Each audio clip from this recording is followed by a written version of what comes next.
So বন্ধুরা, কালকে আমি আমার বোনের বাড়িতে গেছিলাম। বোনের নাম আমার রেহানা। হ্যাঁ, আমি তো হিন্দু, কিন্তু আমার বোনের নাম রেহানা কী করে হলো? কারণ ভাই বোনের সম্পর্ক বা দাদা বোনের সম্পর্ক হতে কোনো জাত বা ধর্ম দেখার দরকার পড়ে না। সেইটা কালকে আমি রেহানাকে না দেখলে আবারও বুঝতে পারতাম না। রেহানা হচ্ছে আমার স্টুডেন্ট, আমি ওকে ব্যায়াম করাতাম। মানে নিজের বিয়ের দিনও দাদা কেন আসেনি, দাদাকে ফোন করো, বারংবার বোন ফোন করে গেছে, কিন্তু চারিদিকে যা হচ্ছে আমিও ভেবেছিলাম আমি একটা মুসলিম বাড়িতে যাব, ওখানে আমরা ছাড়া তো আর কোনো হিন্দুও নেই, আমাদেরকে এখন কীভাবে দেখা হবে।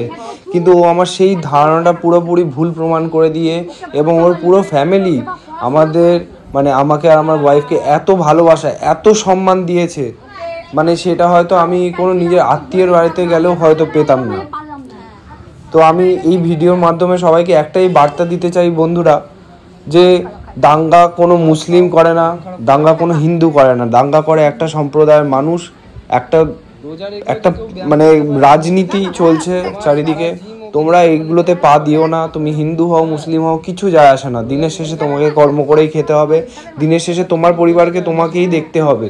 আজকে যদি তোমার পরিবার থেকে কোনো মানুষ এই প্ররোচনায় পা দিয়ে এই পৃথিবী থেকে চিরতরে হারিয়ে যায়, তাহলে সেই ক্ষত কিন্তু কোনো পার্টি, কোনো সম্প্রদায়, কোনো ধর্ম, কোনো মানুষ কেউ পূরণ করে দিতে পারবে না, কেউ নয়।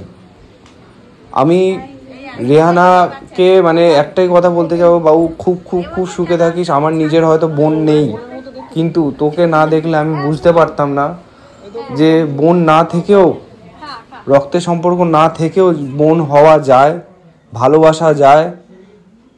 আর আরেকটা কথা বারবার আবারও বলছি, খুব খুব খুব ভালো থাকিস, সব সময় খুশি থাকিস, আর এইভাবেই ভালোবাসা দিস।